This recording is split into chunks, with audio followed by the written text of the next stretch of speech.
Welcome, beautiful souls, to Grandma's Last Goodbye. You're not just here for a story, you're stepping into a blazing legacy of strength, resilience, and a love so fierce it refuses to be erased. This is the channel where we unearth the raw, unspoken truths of women who've poured their hearts out, only to be cast into the shadows. But let me tell you something, we don't cower in the dark. We rise like a phoenix, rebuild our lives, and rewrite our stories with a courage that could crack the earth wide open. I'm Marilyn, and today I'm baring my soul, not just for me, but for every woman who's been told she's done her part and shoved aside like yesterday's news. So grab your tea, pull up a chair, and brace yourself for a journey that'll shake you to your core. We're diving into what happens when a grandma says, "enough," and claims her power back. If this story lights a fire in you, if it makes your heart pound with recognition, hit that like button, share it with the world, and subscribe to Grandma's Last Goodbye. Your support keeps these stories burning bright, and trust me, the world is starving to hear them. Let's dive into the storm. It was 11:02 p.m., 2 nights before the family trip I'd spent 3 years weaving together, sitting at my worn kitchen table in California, my reading glasses teetering on the edge of my nose, the refrigerator's soft hum a mocking lullaby in the suffocating silence. My hands were sticky with tape from wrapping souvenir bags for my grandkids, tiny keychains etched with "Aloha" and "Grandma loves you," each one a stitch in the tapestry of my hope. Then my phone buzzed, slicing through the quiet like a blade. A text from my son, "Nathan, you won't be joining us. My wife prefers to keep it only her family. You've already done your part by paying for the whole vacation." The words seared into my eyes, cold and merciless, like a dagger plunged without warning. My son, the boy who once drew me as a superhero with a flowing cape, who penned Mother's Day cards that left me sobbing, who brought pink tulips every March like clockwork, had just declared me an outsider in her family. Tanya, my daughter-in-law, had hijacked the trip I'd funded, planned, and cradled in my dreams, claiming it for her family alone. And Nathan, my Nathan, had nodded along like it was nothing. Another text pinged. "Don't take it the wrong way, Mom. It's not personal, it's just simpler this way." Simpler. As if my existence was a knot to be untied, a burden to be swept away. I felt my heart stutter, my breath catch, as if the air itself had turned against me. I didn't reply. I couldn't. My fingers trembled as I set the phone face down, its glowing screen now a traitor in my home. I sat in the dark, the faint glow of under-cabinet lights casting jagged shadows across the counter, like the fragments of a life I thought I knew. My eyes drifted to the duffel bag I'd packed with such care. 2 sundresses, faded but hopeful, unworn in years. A framed photo of my late husband, James, meant to sit proudly on the dinner table, and a lavender candle, his favorite scent, chosen to burn in his memory on a Hawaiian beach. I'd imagined us all there, barefoot in the sand, the ocean whispering secrets as my grandson tugged my hand, his voice soft with wonder. "Did Grandpa love the beach too?" I'd smile, my voice steady despite the ache. "He loved it enough to bring me here when we couldn't afford a dime. He loved it more because he shared it with me." I saw us standing in a circle, the sun melting into the sea, lighting that candle as the grandkids giggled and Nathan's eyes softened, remembering who we were. But that vision crumbled. I wasn't invited. I'd paid for the beachfront villa, the flights, the luau tickets, the snorkeling lessons, the breakfast baskets brimming with tropical fruit. I'd spent hours on the phone, ensuring the beds were soft enough for the kids, the walkways flat for Tanya's mother's creaky knees. I'd been the ATM, wiring funds for a family that now wanted me gone, erased from the picture like a smudge on a photograph. I was expected to vanish, my role reduced to a signature on a check. Let me take you back to the spark of this dream, to the moment it took root in my soul. 3 years ago, I started what I called the dream jar, an old mason jar tucked behind the flower in my kitchen cabinet, a secret even from those I loved most. Every time I skipped something small, a bottle of vitamins, a movie rental, a new pair of house shoes, I'd slip that money into the jar. $5 here, 10 there, each coin a whisper of hope, each bill a promise. Over time, it grew, silent and steady, like the kind of hope that blooms in the cracks of a hard life. I canceled my cable, stopped buying my beloved peppermint tea, tutored English online at night, even when my joints screamed and my eyes burned like hot coals. I turned the heat down, wore double socks, shivered through winter nights. I declined lunch invitations, mumbling about tight months, while friends nodded, unaware every dime was funneled into that jar. Why? For a memory. For one last, breathtaking moment as a family, a chance to stitch us back together. Hawaii wasn't just a place, it was a sacred symbol. James and I had honeymooned there at 24, broke as church mice, sharing a single suitcase, splitting sandwiches to save a buck. He got so sunburned he draped a bedsheet over his shoulders like a cape, and we laughed until our sides ached, the kind of laughter that echoes across a lifetime. We walked barefoot on the beach, the waves kissing our toes, promising we'd return one day. When James died, his absence carved a hole in me, but I made a vow in the quiet of my grief. I'd take our family there. I'd let the grandkids see the shores he loved, let Nathan feel the sand his father walked, hoping it might rekindle the bond we'd lost somewhere along the way. Maybe, just maybe, it would remind him who loved him first. So I planned with a fervor that bordered on obsession. I scoured websites for the perfect villa to house 9 of us, called the travel agent a dozen times to fuss over bed arrangements, dietary needs, wheelchair access for Tanya's mother.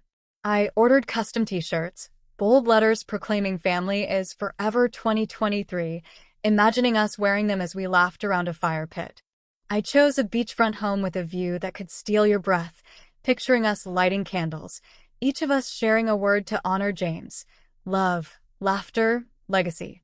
I'd bring his photo, the one where he's laughing, sun glinting in his hair, his eyes crinkling with mischief.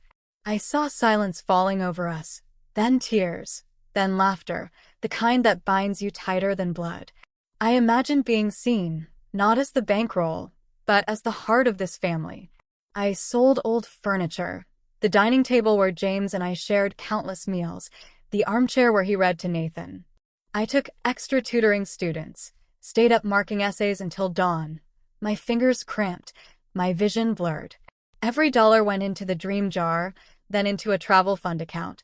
$21,763.84 by the end, every cent a piece of my soul.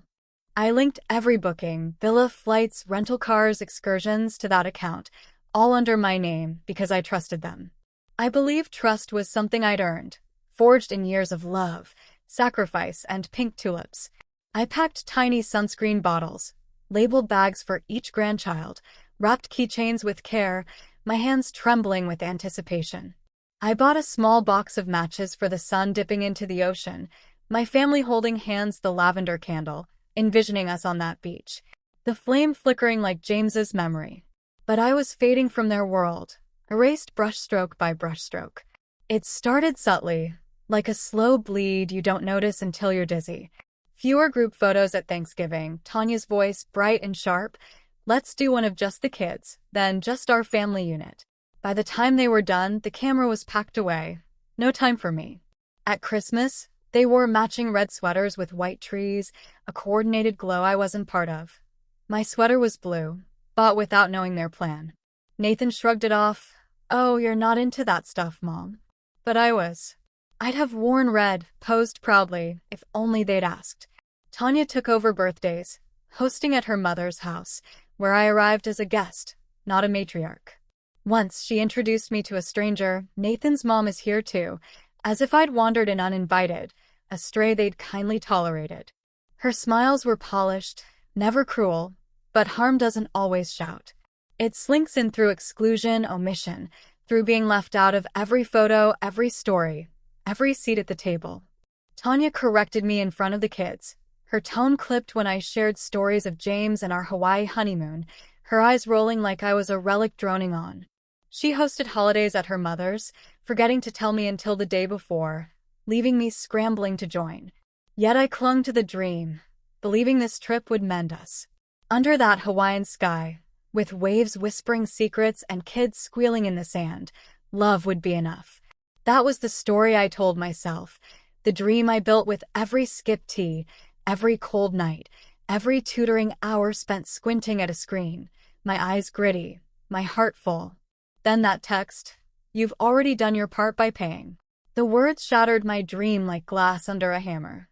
Every sacrifice, every missed movie, every shivering night, every aching hour felt like a fool's errand. I hadn't built a bridge to my family. I'd built a pedestal they'd never climb, a stage for their joy where I had no role. They didn't want my stories, my memories, my lavender candle. They wanted my money, then my absence, like I was a transaction to be completed and filed away. Shame washed over me, not anger, not sadness, but the bone-deep ache of a woman who dared to hope and been proven wrong. I sat in the kitchen, the clock ticking toward midnight, its rhythm a cruel metronome. I thought about calling Nathan, my voice breaking as I begged to come, but the words choked me. I couldn't beg. Not after all I'd given. Years of love, a childhood of bedtime stories, a lifetime of showing up. I'd raised him to be kind, to be grateful, but somewhere he'd forgotten. Or chosen to forget. Instead, I opened my laptop, its screen blinking awake like an old friend. I clicked the folder labeled Hawaii Travel Fund, $21,763.84, every dollar a testament to my sacrifice, linked to every booking, every card.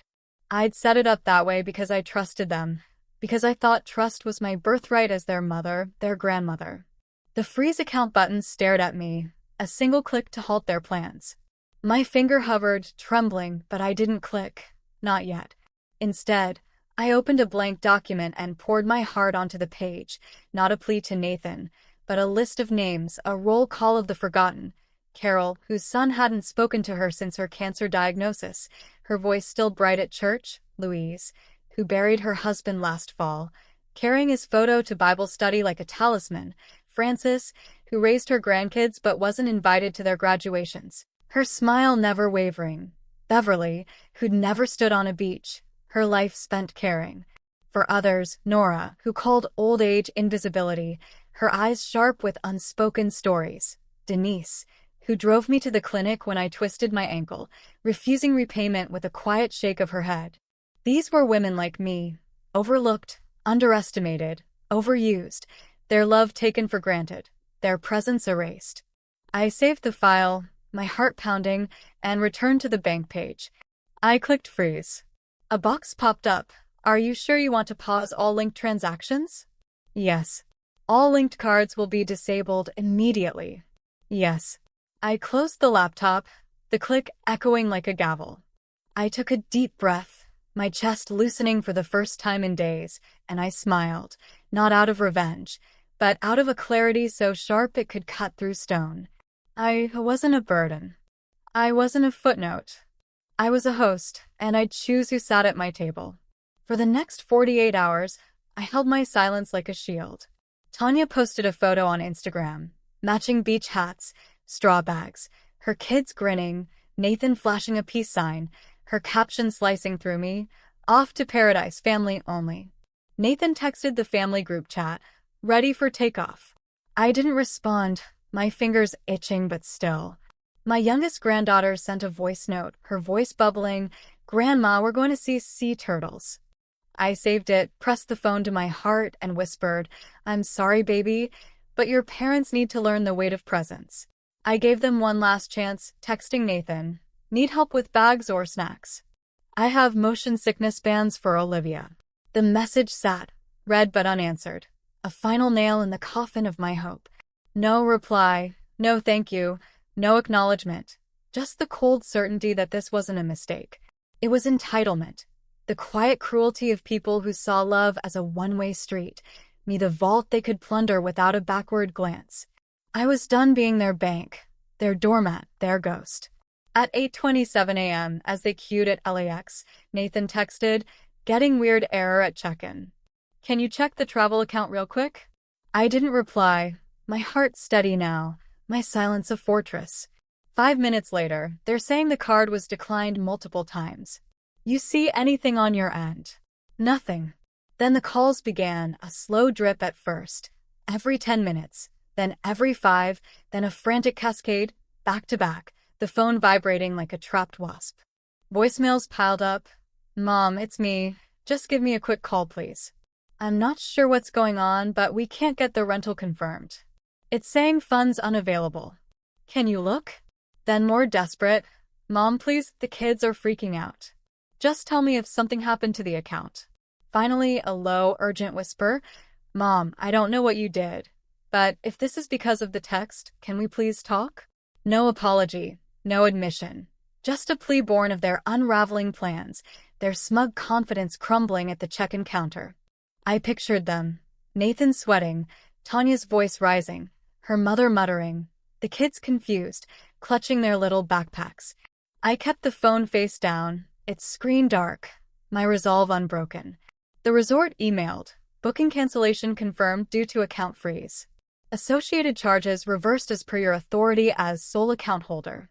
Then the rental car company, the airline taxes, the tour packages, the private chef deposit, the lays, the luau, the snorkeling lessons, all reversed, all mine again, the money flowing back like a tide I'd called home. At 10:40 a.m., Nathan's final text, "We're boarding. Call me please." They took off, their plane slicing through the sky, but they had no place to land, no villa waiting, no paradise secured. Money runs on trust, and they'd shattered theirs with me. By noon, my phone held over 50 missed calls. Nathan, Tanya, even Tanya's mother, her voice sharp in a voicemail. "Marilyn, this is ridiculous, fix this now." I didn't listen to the rest. I went for a walk. Instead, the California air warm, birds chirping, the world alive around me. A neighbor waved, asking if I was off for spring break. I smiled, my voice light. "Not yet, but soon." The words felt like a promise, not to them, but to myself. 3 days after their return, an email from Nathan landed in my inbox. Subject line, "Just want to clear the air." I stared at it, my finger hovering, then clicked. "Hi Mom, we're back now." It was not what we imagined. A lot went wrong, obviously, and I guess some of that was our fault. I'm not saying everything was handled perfectly. Maybe things could have been communicated better. Tanya says hi, by the way. She was really stressed and didn't mean to exclude you like that. I think she just wanted the trip to feel a certain way. You know how she gets about structure. Anyway, I've been thinking, maybe we weren't fair. Maybe we messed up. But we're home now, trying to sort through a lot. Honestly, the kids are confused, and we're shielding them from too much drama. That said, we're in a bit of a bind financially. We had to rebook a bunch of stuff on credit, and it's snowballing. So I just wanted to ask, if you're able, could you maybe consider returning the original deposit we gave for the trip, or even part of it? I know you probably feel hurt, but we're still family. Just let me know. Nathan. I read it once, then again, then a third time, each pass snagging on one line, returning the original deposit, as if they'd invested a single cent. They hadn't. Every dollar, $21, $763.84, was mine, drawn from my dream jar, my sacrifices, my trust. They wanted a refund for their betrayal, a check to cover the cost of their choices. I thought of Tanya's Instagram, matching luggage, straw hats, Nathan's peace sign, her caption, "Off to paradise, family only," the words a fresh wound. I thought of Tanya's mother's voicemail, her tone like a whip. I thought of Nathan's pleas, escalating from confusion to desperation, never once carrying the weight of "I'm sorry." I closed the email, poured myself a glass of iced tea, and stood at the kitchen window, gazing at the birdbath James had installed 20 years ago, its water still as glass. The wind chime he'd bought for our 35th anniversary sang a single, clear note, like a bell tolling for truth. I didn't need their apology. I had something stronger, sharper, truer, clarity. I didn't reply. I didn't explain. I owed them nothing, and my silence roared louder than any words could.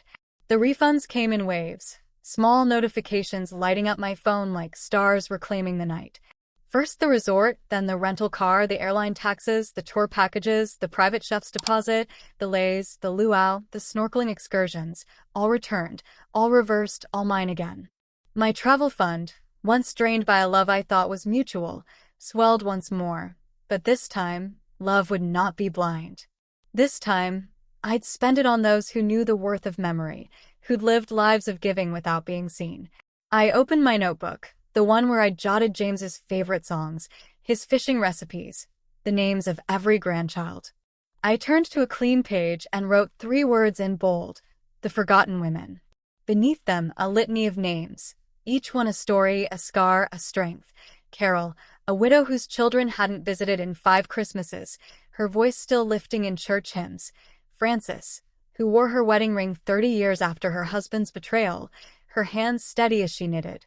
Beverly, who slept on a cot beside her brother's hospital bed, tending his dementia with a patience that broke my heart. Louise, who carried her late husband's photo to Bible study, her eyes soft with memory. Nora, who called old age invisibility, her wit sharp as a blade. Denise, who drove me to the clinic when I twisted my ankle, refusing repayment with a quiet smile. These women had given without asking, loved without limit, endured without applause. I made 6 phone calls, my voice trembling but sure. Hawaii 1 week, no catch. Because you matter. Hesitant hellos gave way to stunned silences, then disbelief. Why me, Marilyn? Because someone should. Because you're worth it. I booked the villa under my name. 1 large table for all 7 of us, no hashtags, no family, only captions. I packed James's photo, enlarged and framed in walnut, the wood dark and rich, growing more beautiful with time. I called the travel agent, giving new names, requesting separate beds and a table wide enough for laughter, stories, and tears. When we arrived, the villa perched above the ocean like a dream made solid, palm trees swaying like slow dancers, the salt air kissing our skin before we could draw breath. The lights glowed warm, the sound of waves a heartbeat beneath our feet. That first night, we gathered at the table, James's photo at the center, his smile eternal. Carol wore a bright scarf, refilling wine glasses with a grin that defied her years. Beverly raised a glass, her voice cracking, to being somewhere I don't have to clean up after. Laughter erupted, pure and free. Frances stood at the window, staring at the ocean, tears streaming down her face. I never thought I'd see this. We didn't compare scars that night. We showed the strength beneath them, each woman a pillar, each story a brick in the home we were building together. James watched from the table, his smile never fading, as if he knew this was where I belonged. The days that followed were a tapestry of moments, each one a thread of healing. Carol taught us to braid lace, her arthritic fingers nimble, her laughter infectious as we fumbled with flowers. Louise shared stories of her husband's fishing days, her voice rising and falling like the tide, laughter giving way to tears, then back again. Beverly, who'd never touched the ocean, waded in, shrieking as waves lapped her knees, her face alight with a joy I'd never seen. Nora sat on the porch, sketching palm trees, her pencil trembling but sure, later writing postcards to herself, addressed to a home no one had written to in years. Denise, quiet but steady, helped Frances climb the villa steps, whispering encouragement like a prayer. Frances, at a local luau, danced with a grace that silenced the crowd, her hips swaying, her eyes bright, as if shedding decades of rejection with every step. We explored the island together, our laughter echoing through farmers' markets where Carol haggled for mangoes, her grin disarming vendors. Louise bought a shell necklace, murmuring, "My Tom would have loved this." Beverly tried shave ice, giggling as it dripped down her chin, the blue stain a badge of freedom. Nora's sketches piled up, each one a claim on her voice. We were family, not by blood, but by presence, by choosing each other when the world had turned away. Each night, we gathered around the table, lighting a single candle beside James's photo. Each woman shared something she wished she'd heard at 30, her voice soft but steady. "I see you. You're allowed to rest. Love isn't something you earn. Your story matters. You're not a burden. You are never invisible." The words hung in the air, heavy with truth, light with release. On the last night we walked the shore, the stars so close I swore I could pluck one and tuck it in my pocket. The waves curled around our ankles, the moon silvering every wrinkle, every scar, every curve of our tired, beautiful bodies. I looked at the women beside me, Carol, Louise, Beverly, Frances, Nora, Denise, and realized I hadn't just given them a vacation. I brought them home. Not to a place, but to each other, to themselves, to the truth that memory, when shared with the right people, becomes more than a moment. It becomes a legacy. The waves whispered, "Let go," and I did. I let go of the dream of a family that would hold space for me, of a house I'd helped build but was never welcomed in, of the endless reach for approval I'd earned 1,000 times over. What remained was this: a handful of women, a villa glowing behind us, James's smile frozen in walnut, and a heart no longer begging to be seen. Carol shared her story one night, her voice low, the candlelight flickering across her face. She spoke of her son's silence after her cancer diagnosis, how she'd waited for his call, her phone as still as her hope.